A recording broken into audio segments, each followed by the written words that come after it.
The medical ship Celestial Hope moved slowly through the dark edges of space. Commander Peter Grant stood on the bridge looking at the daily reports. The ship was quiet today.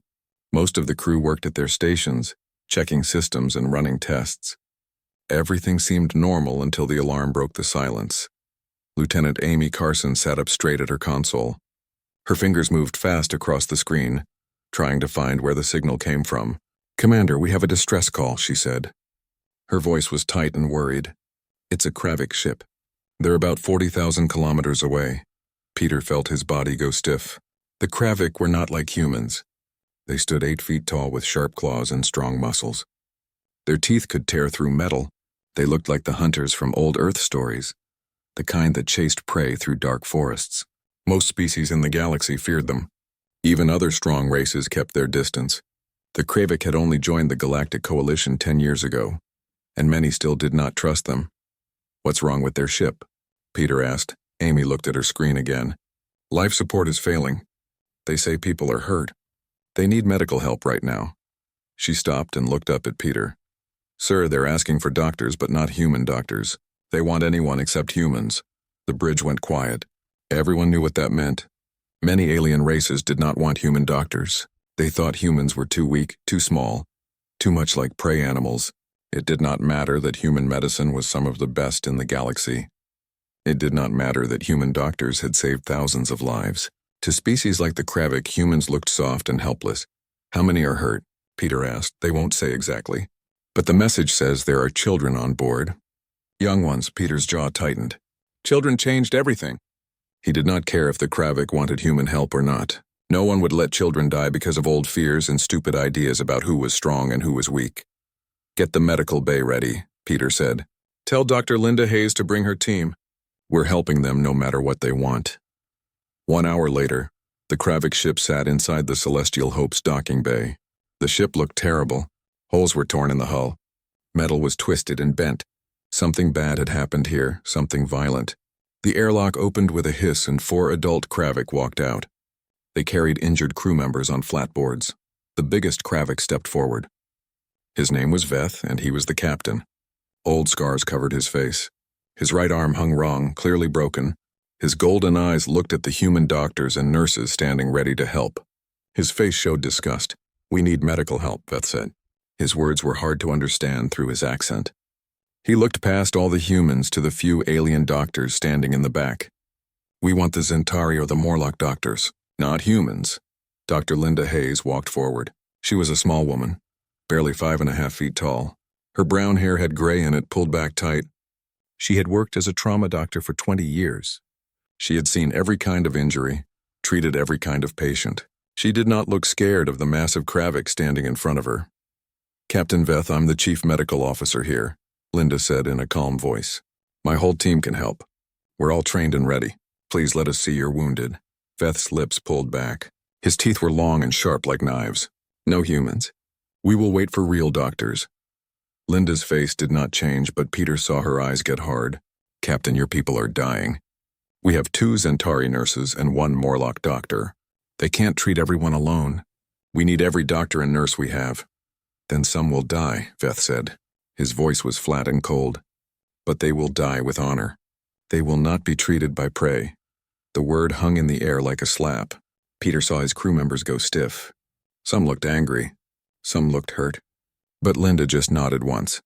"Dr. Kresh and nurses Sola and Mira, take the wounded to Medical Bay 2. Everyone else go back to your stations." The medical team walked away. The Kravik carried their wounded past the human doctors and nurses. They did not look at the humans. They acted like the humans were not even there. Peter felt anger burn in his chest, but he kept quiet. This was Linda's call to make. When the Kravik were gone, Peter walked up to Linda. "That's it? You're just letting them refuse help?" Linda watched the Kravik disappear down the hallway. "We can't force people to accept treatment, Peter. It goes against everything we believe as doctors. But keep the team ready. I think things are about to change." She was right, but she did not know how much. Medical Bay 2 filled up fast. Dr. Kresh worked on the worst injuries. He was a Morlock, tall with 4 arms. His people were known for being gentle despite their size. The 2 Zentari nurses, Sola and Mira, moved between patients doing what they could.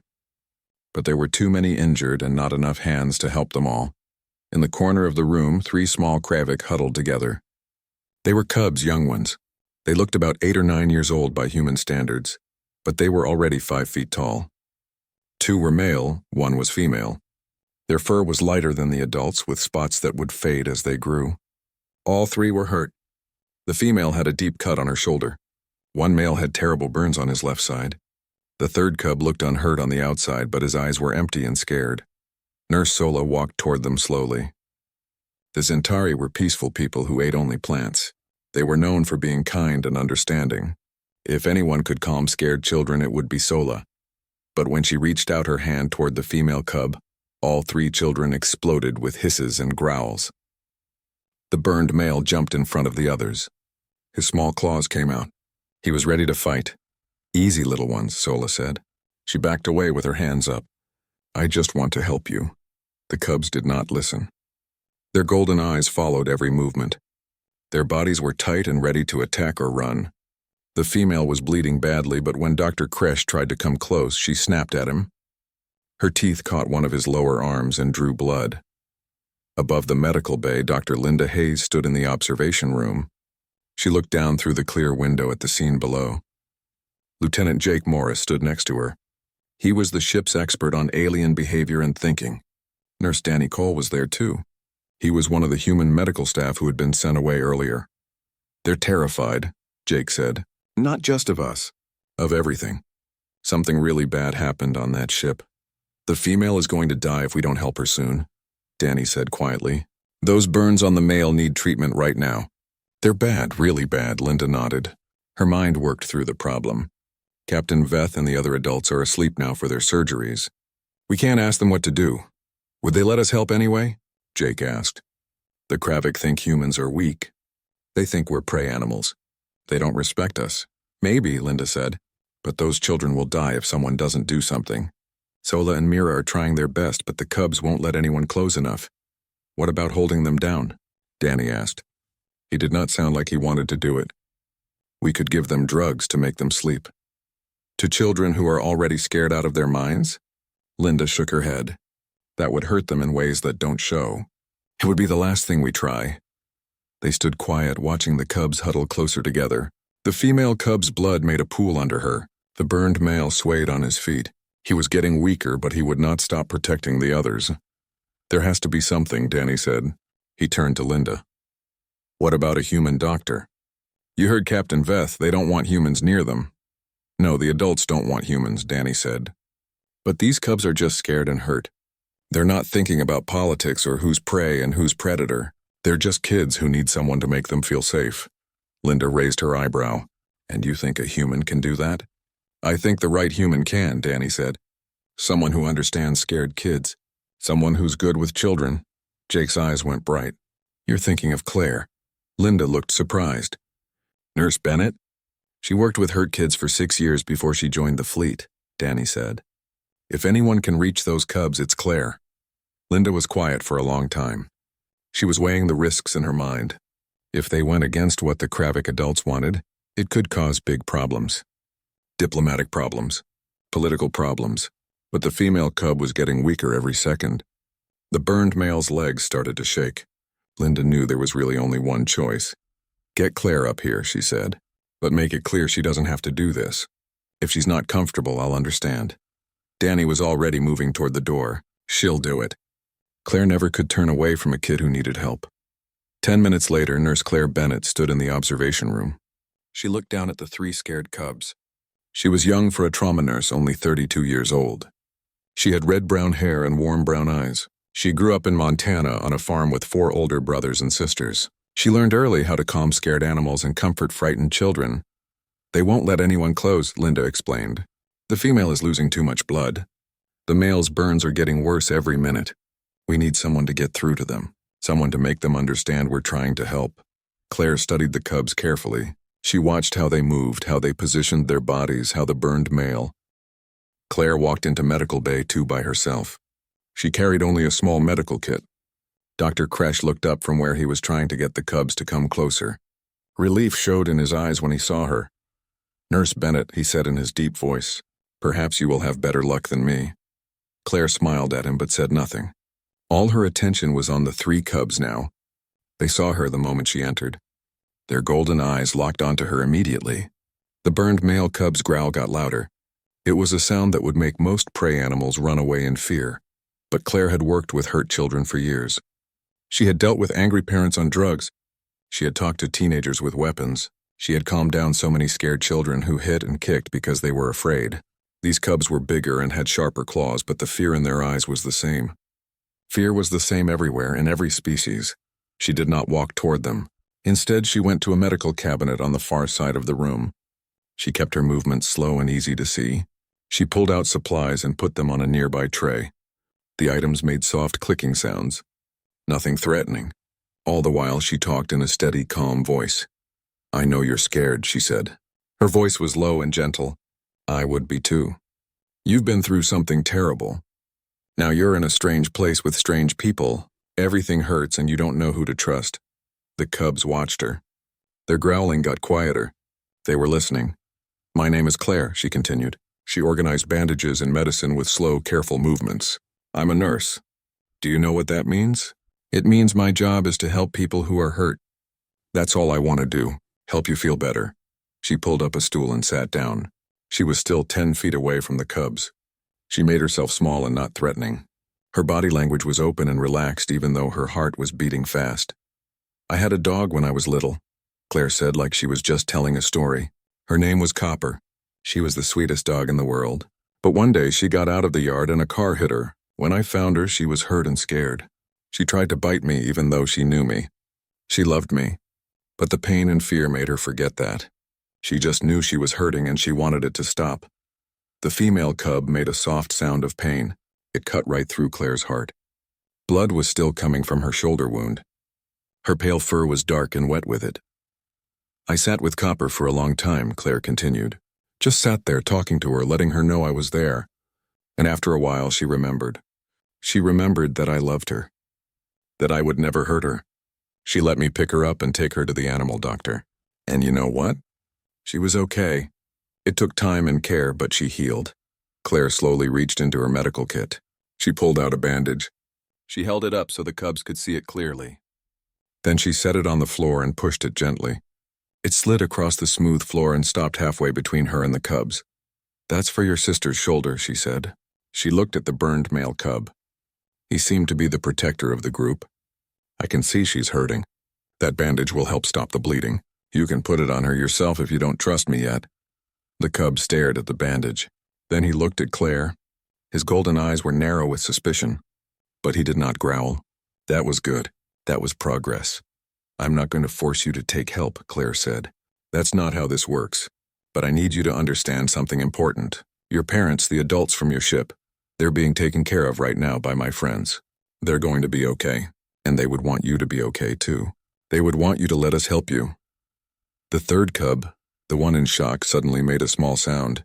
It was not quite a word, more like a choked cry. The female cub turned to him and touched her nose to his. It was clearly meant to comfort him. But the movement made her wound open more and she hissed in pain. Claire stood up slowly. "I know you don't know me. I know humans probably seem weak to you, too soft, too small. But I'm good at what I do. I've helped hundreds of kids who were hurt and scared. And I promise you, I promise on everything I am, that I will not hurt you. I only want to help." She took one step forward. The cubs got tense, but they did not move back. Another step. They still did not move back, though the burned male's claws came out a little as a warning. "You don't have to trust me completely," Claire said. "Not yet. But maybe you could trust me just a little bit. Just enough to let me stop your sister from bleeding? Just enough to let me look at those burns?" She was close now. Close enough that the cubs could reach her if they jumped at her.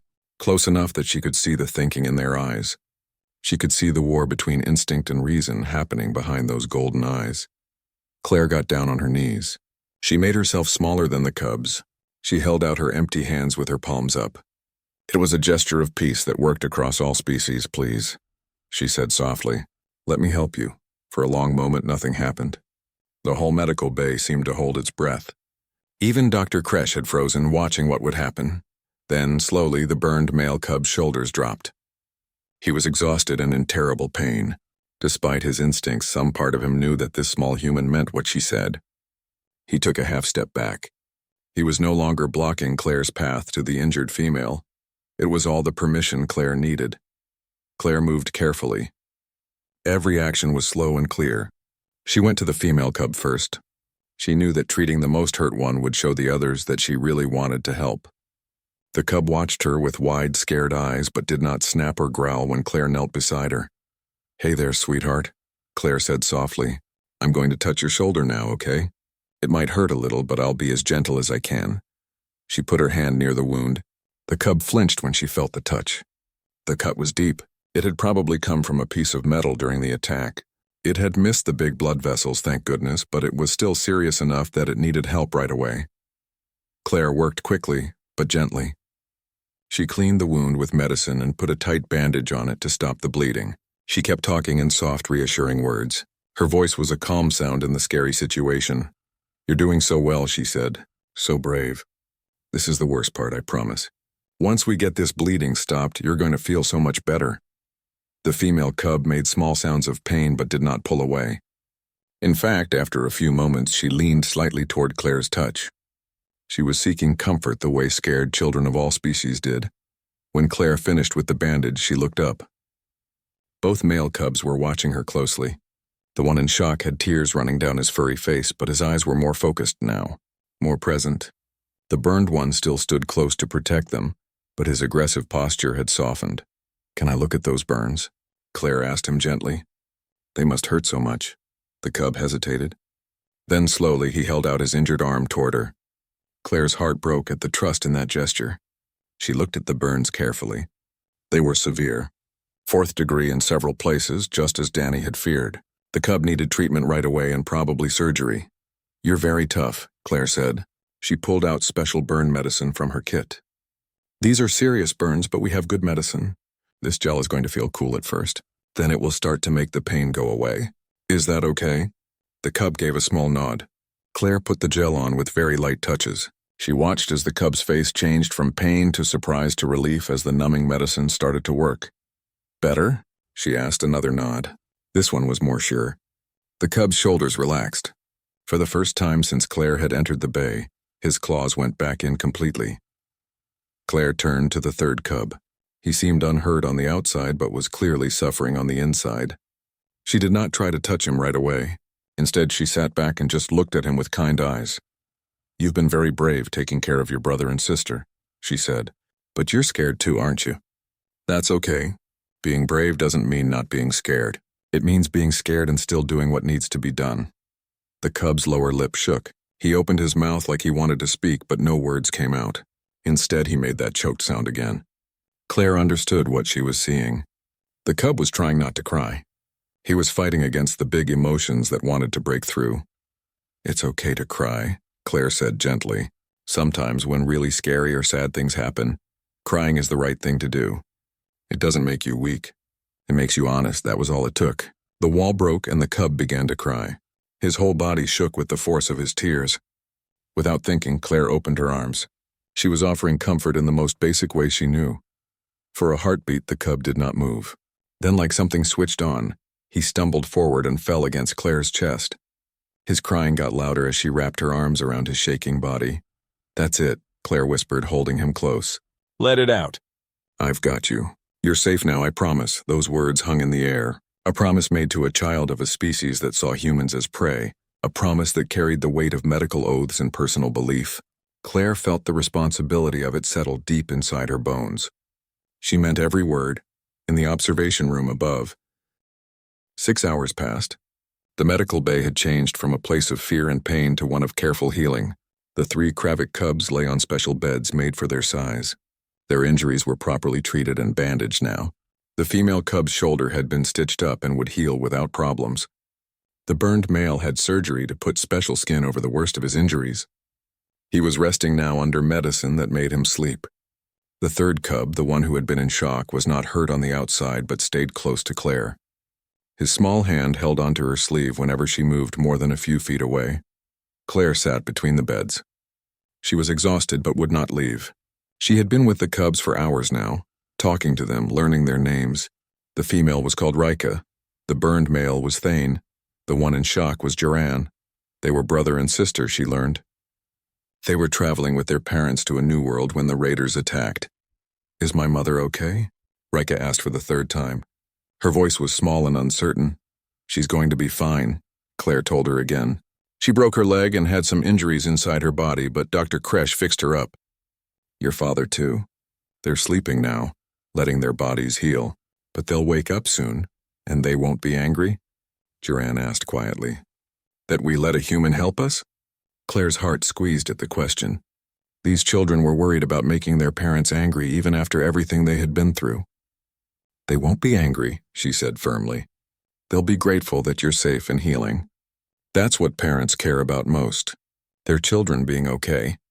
Thane was still sleepy from the medicine but awake now. He looked at Claire with an expression that seemed too old for his young face. "You promised we'd be safe. You kept your promise." "I always keep my promises to kids," Claire said simply. The medical bay door opened. Captain Peter Grant walked in, followed by Captain Veth. The Kravik leader was awake now. His broken arm was fixed and in a cast. He looked tired and moved stiffly, but his golden eyes were alert as they looked around the room and landed on his children. "Papa," Rika breathed. All three cubs tried to get up at once. "Stay," Veth commanded. His voice was rough but not unkind. "You are injured, rest." He walked forward slowly. His eyes moved from his children to Claire and back again. There was a long moment of silence. Claire was not entirely sure what was going to happen. Then Veth knelt down beside Rika's bed. He brought his massive head down to be level with his daughter. "You let the human treat you," he said. It was not quite a question. Rika nodded. She looked nervously at Claire. "She helped us, Papa. When we were scared, when no one else could get close, she made us feel safe." Veth turned to look at Claire fully for the first time. His golden eyes were hard to read, but she met his gaze steadily. She refused to look away or show fear. "I told you no humans," Veth said quietly. "You did," Claire agreed, "but your children were dying. I couldn't stand by and watch that happen." "You went against my orders. I followed my oath," Claire corrected gently. "First, do no harm. Those cubs needed help, and I was able to give it. I would do the same again, no matter what happened to me because of it." Veth studied her for a long moment. Then he did something unexpected. He bowed his head. It was a gesture of deep respect among the Kravik people. "I was wrong," he said.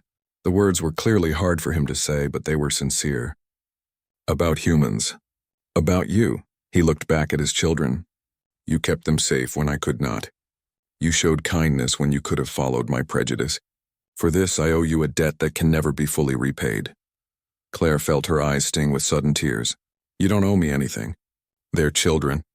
Helping them was the only choice I could make." "Nevertheless," Veth said, standing up to his full height, "you have my gratitude, Nurse Claire Bennett, and my respect." Peter stepped forward. He was clearly trying to handle the sudden diplomatic situation. "Captain Veth, we're prepared to give you and your crew rooms until we can fix your ship. Our facilities are available to you." Veth nodded slowly. Then he looked back at Claire. "I have one request. I wish for this human to continue caring for my children. If she is willing." Claire blinked in surprise. "Of course I'm willing. I wouldn't leave them now." "Good," Veth said. Then, with visible effort, he added, "Thank you. Over the next 3 days, something remarkable happened on the Celestial Hope." Captain Veth, who had arrived with such distrust of humans, began to see them differently. He watched as Claire tended his children with steady gentleness and patience. He saw Danny and the other human doctors working alongside their alien colleagues with skill and kindness. He noticed the way the crew treated each other and their patients with a basic kindness that went beyond species. Word spread quickly through the Kravik community about what had happened. The human nurse who had reached the unreachable cubs, who had broken through fear with nothing but patience and a promise. Other Kravik who had first refused human medical help began to think again. On the third day, as Rika's stitches were removed and Thane's skin grafts showed good progress, Veth asked to speak with Claire privately. They stood in the observation room above the medical bay. They watched as Duran played a simple game with Danny. His trauma was slowly beginning to heal. "My people have a saying," Veth began. "The strongest predator is not the one with the sharpest claws, but the one who knows when not to use them." Claire listened quietly. She was not sure where this was going. We judged humans by your size, your lack of natural weapons, your soft appearance. Beth continued. We saw weakness where we should have seen strength of a different kind. You do not need claws to be strong. Your kindness, your determination to help even when refused, your ability to reach frightened children that no one else could reach. These are strengths we did not recognize. He turned to face her directly. When I return to my homeworld, I will tell this story. I will tell them how a human nurse, small and soft by our standards, saved my children when no one else could. I will tell them that humans do not need to be predators to be worthy of respect. Claire felt a lump form in her throat. I just did my job. No, Veth said firmly. You did far more than that. You built a bridge between our species with nothing but kindness and a promise to frightened children. That is no small thing. That evening, as Claire finally prepared to go off shift, she stopped by the medical bay one last time to check on the cubs. They were all sleeping peacefully. Their parents watched over them from nearby beds. Rika's mother, Sela, looked up as Claire entered. She gave her a small nod that showed thanks and gratitude. Claire moved quietly through the bay. She adjusted blankets and checked monitors.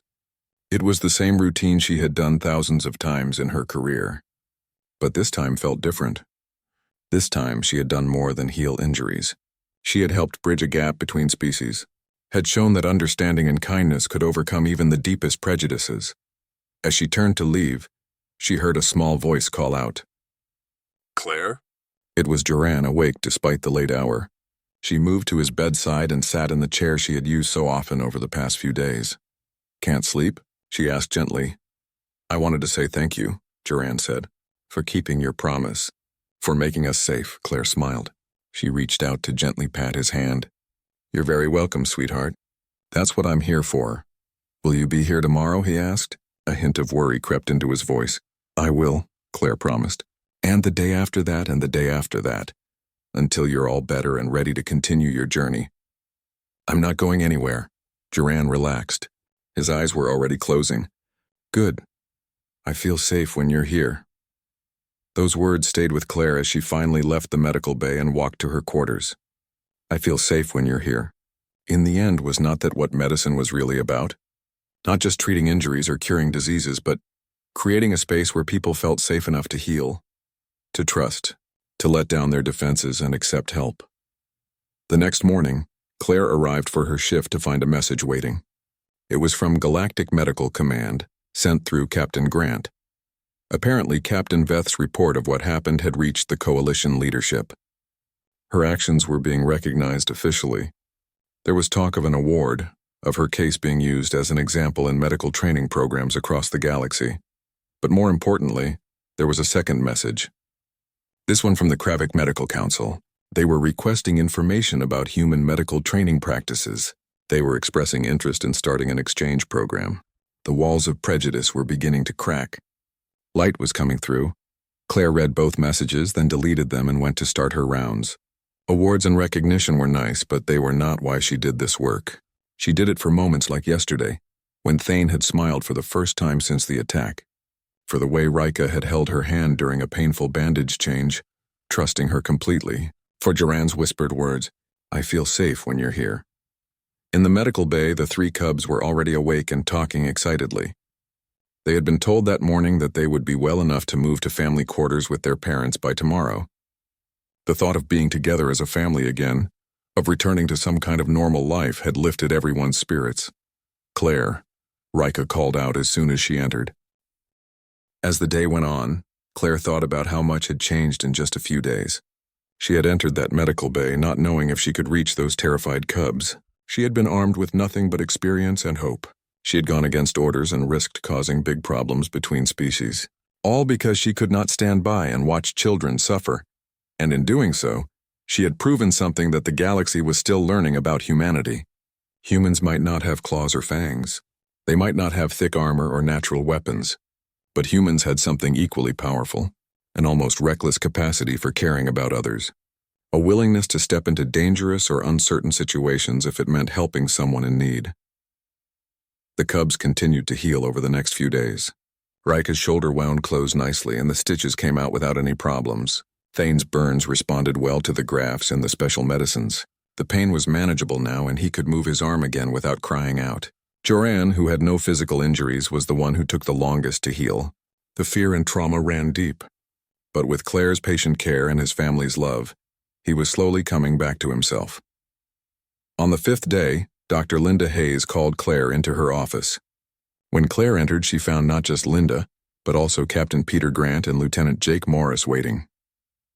"Sit down, Claire," Linda said with a smile. Claire sat, feeling nervous. "Is something wrong?" "Wrong? No," Peter said. "Quite the opposite, actually. We wanted to talk to you about what happened with the Kravik cubs." Claire shifted in her seat. "I know I went against Captain Veth's wishes. I know it could have caused problems. But those children were dying, and I could not just stand there and do nothing." "We know," Linda said gently, "and we're not here to reprimand you. We're here to thank you. What you did went far beyond standard medical care. You saw a need and you filled it, regardless of the personal or political risk." Jake leaned forward. The report Captain Veth filed with the Galactic Coalition was glowing. He praised not just your medical skills, but your compassion and your ability to connect with his children when no one else could. That report has been circulated throughout the Coalition medical community. It's causing quite a stir. "A good stir," Peter added quickly, seeing Claire's worried expression. "The Kravik Medical Council has reached out asking about exchange programs. 3 other predator species have inquired about human medical staff for their vessels. You've opened doors that have been closed since humanity joined the Coalition." Claire did not know what to say. She had not done it for recognition or to change politics. She had done it because 3 scared children needed help. "There's more," Linda said. She pulled out a data pad and handed it to Claire. "The Coalition Medical Board wants to use your case as a teaching example. They want to develop new protocols for cross-species pediatric trauma care based on what you did with the cubs. They're calling it the Bennett Method." Claire looked at the data pad, reading the official proposal. The Bennett Method. It sounded so formal, so important, but really all she had done was treat frightened children like frightened children, regardless of what species they were. "I don't know if I'm comfortable with this," Claire said slowly. "I mean, I didn't invent anything new. I just used basic trauma care principles and common sense." "Exactly," Jake said. "That's what makes it so powerful. You proved that the fundamental principles of caring for traumatized children are universal. Species differences matter less than we thought. Fear is fear. Pain is pain. The need for comfort and safety crosses all boundaries." Peter nodded. "You've given us a gift, Claire. A reminder that our humanity, our capacity for empathy and compassion is not a weakness in this galaxy. It's a strength. Maybe our greatest strength." Claire felt her throat tighten with emotion. "I just wanted to help them." "We know," Linda said warmly. "And that's exactly why you succeeded where others would have failed. You saw children first, Kravik second. That perspective, that refusal to let species politics interfere with care, that's what the galaxy needs more of." The conversation stayed with Claire as she returned to the medical bay. The cubs would be leaving tomorrow. Their parents were fully healed and their ship was repaired. It was time for them to continue their journey. But the thought of saying goodbye made Claire's heart ache. That evening, as Claire did her final check on the cubs, she found all 3 of them sitting up in their beds, clearly waiting for her. "We need to talk to you," Rika said, her young face serious. Claire pulled up her usual chair and sat down. "What's on your mind?" "We're leaving tomorrow," Thane said. "Going back to our ship. Continuing to the new colony world?" "I know," Claire said gently. "You must be excited to get back to normal life." "We are," Joran said. "But we're also sad. We don't want to leave you." Claire felt tears prick her eyes. "I don't want you to leave either. But you have your whole lives ahead of you. New adventures waiting. A new home to build. Will we ever see you again?" Rika asked.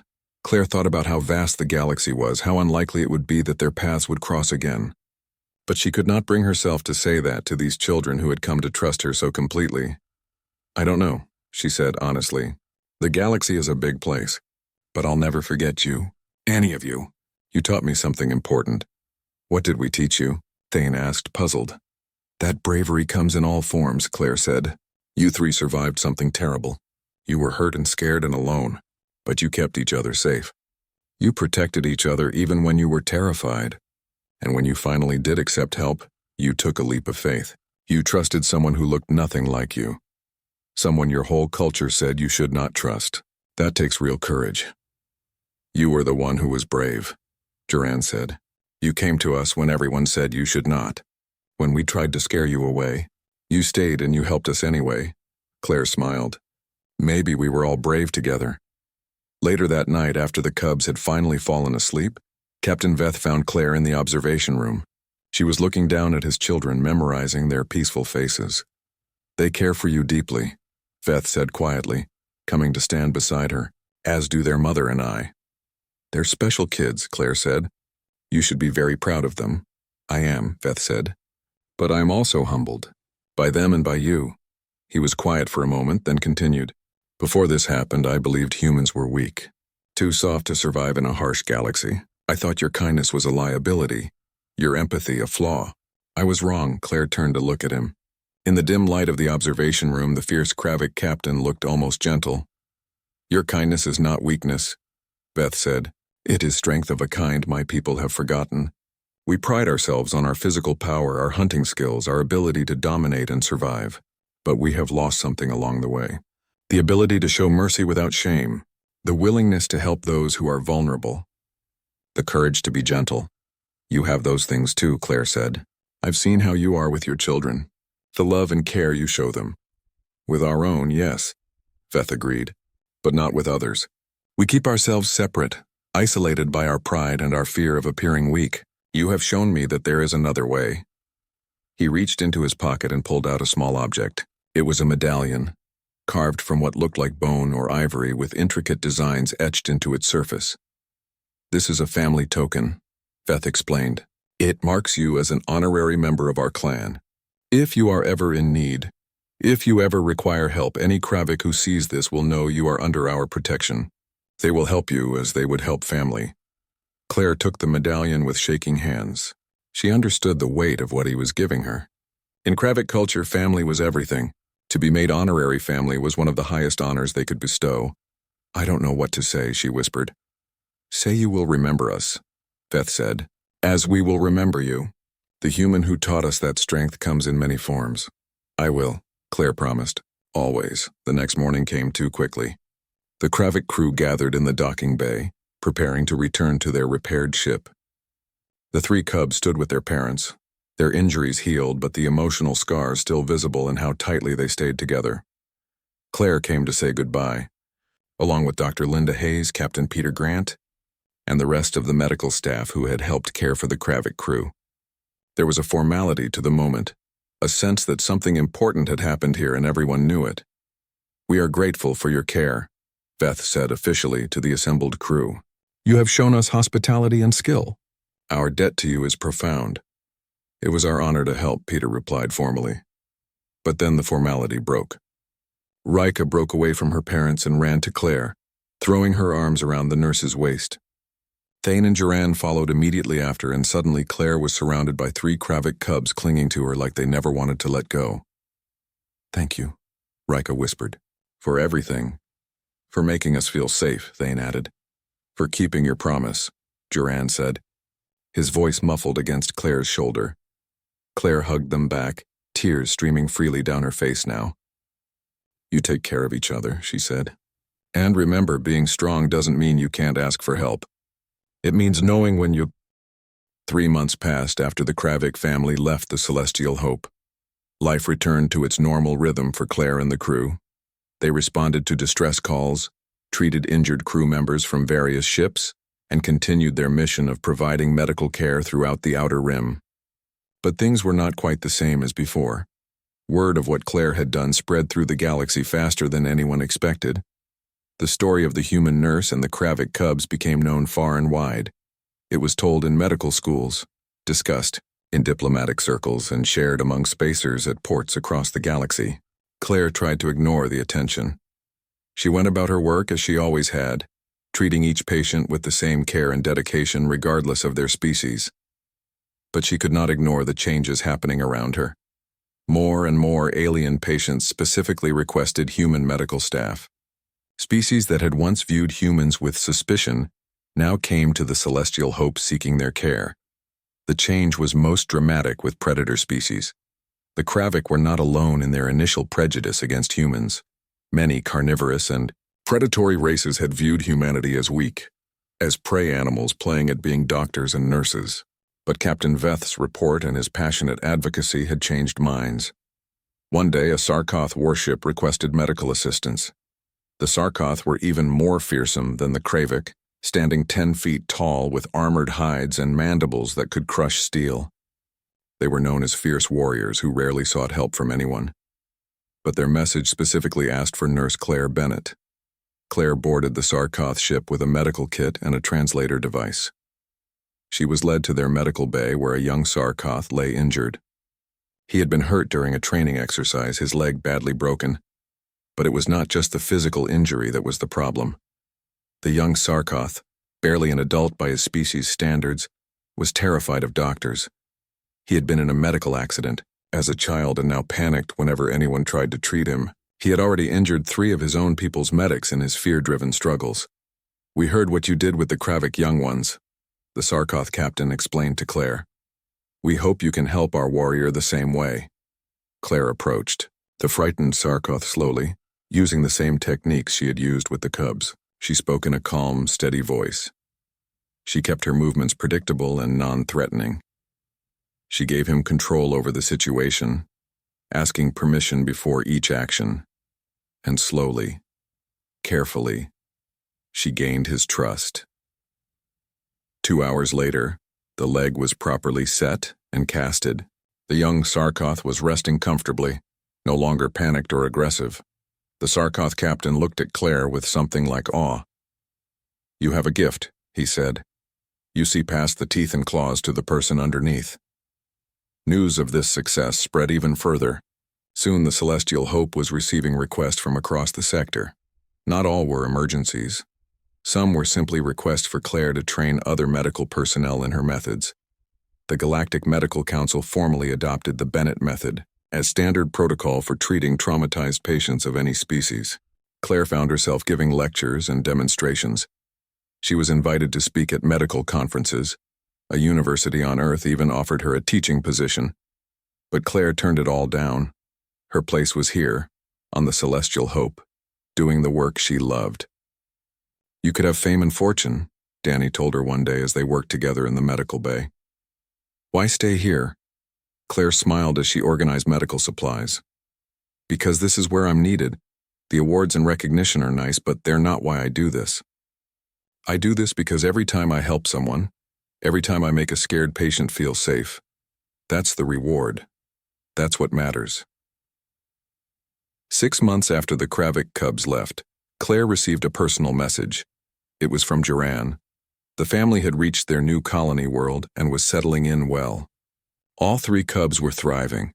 They had started school and made new friends, but they thought of Claire often. Duran's message included a recording. When Claire played it, she saw all 3 cubs sitting together, smiling at the camera. "Hello, Claire," Rika said. "We miss you. We wanted you to know that we're okay, better than okay, we're happy." "I'm helping at the Colony Medical Center," Thane added. "They let me volunteer, helping with small things. I told them I want to be a doctor someday, because of you." "We told everyone here about you," Duran said. "About how you helped us when we were scared. About how you kept your promise. Some people didn't believe us at first. They said humans were too weak to help Kravik. But we made them understand. We told them that strength isn't just about claws and teeth, it's about caring for others even when it's hard." "Thank you," all 3 said together. "For everything." Claire watched the recording 3 times, tears streaming down her face each time. This was why she did what she did. Not for the fame or the recognition, but for moments like this.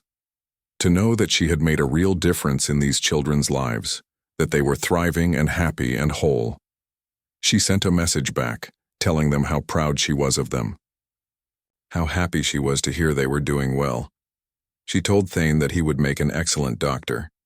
She told all of them that they had taught her just as much as she had taught them. As more time passed, Claire noticed something interesting happening. The patients who came to the Celestial Hope were different now. There was less fear, less suspicion. Species that had once insisted on being treated only by their own kind were now willing to accept care from anyone qualified, regardless of species. One day, a mixed crew from a trading vessel came aboard. They had been in an accident and several crew members were injured. The crew included humans, Kravik, Zentari, and Morlock. They all worked together, helping each other, with no thought to species differences. It was not always like this, the captain told Claire as she treated a cut on his arm. He was Kravik, middle-aged with graying fur. 10 years ago, my species would never have crewed a ship with humans. We thought you were weak, unworthy. But things are changing. Stories like yours are changing minds. It's not just my story, Claire said as she finished bandaging his arm. It's everyone's story. Every time someone chooses kindness over prejudice, every time someone reaches out to help regardless of species, we all move forward together. The captain nodded thoughtfully. My daughter wants to study medicine. She says she wants to be like the human nurse who helped the scared cubs. She means you. Claire felt her heart swell with emotion. Tell her that medicine is a good choice. Tell her that the galaxy needs doctors who see patients as individuals, not just as members of a species.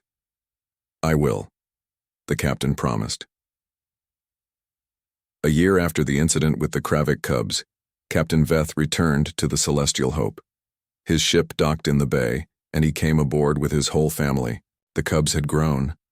They were taller now, their spotted fur starting to darken toward adult coloration. But their faces lit up with joy when they saw Claire. We wanted to visit, Veth explained after the cubs had finished hugging Claire. To thank you in person again, and to bring you news. What news? Claire asked. The Kravik Homeworld Council has voted to establish a permanent medical exchange program with Earth, Veth said. Human doctors and nurses will train on our world, and our medical personnel will train on yours. It is the first such program between our species. That's wonderful, Claire said, genuinely delighted. It is because of you, Sela said, because of what you did for our children. You showed us that humans are not weak or inferior. You showed us that compassion is strength. I just did what any decent person would do, Claire protested. No, Beth said firmly. Most people, when faced with cultural barriers and language differences and fear, would have walked away. They would have respected our prejudices and let our children suffer. You did not. You saw past all of that to the children who needed help. That took courage and wisdom. During their visit, the cubs followed Claire everywhere. They wanted to see where she worked, to meet her colleagues, to understand her daily life.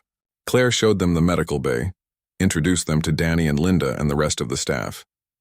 She explained different medical procedures and let them try on medical equipment sized for humans, which made them laugh because it was so small. Do you remember being scared? Claire asked Thane as they sat together in the observation room looking out at the stars. Yes, Thane said. I remember everything. How much pain I was in. How afraid I was that we were going to die. How everyone who tried to help us just made us more scared. And then you came, Thane said simply. You didn't try to force us. You didn't get angry when we growled at you. You just talked to us like we were people, like our feelings mattered. You made us feel safe enough to let you help. You were very brave, Claire said. You were braver, Thane replied. We were just scared kids. But you walked toward danger because you cared more about helping us than about staying safe. That's real bravery. On their last night aboard, the Celestial Hope, Veth, and Sela hosted a dinner for Claire and the senior staff. It was a Kravik tradition, a formal meal to honor someone who had performed a great service. The food was strange to human palates, but everyone ate politely and with genuine interest. At the end of the meal, Veth stood up to speak. Before we leave, I want to say something to all of you. When we first came here,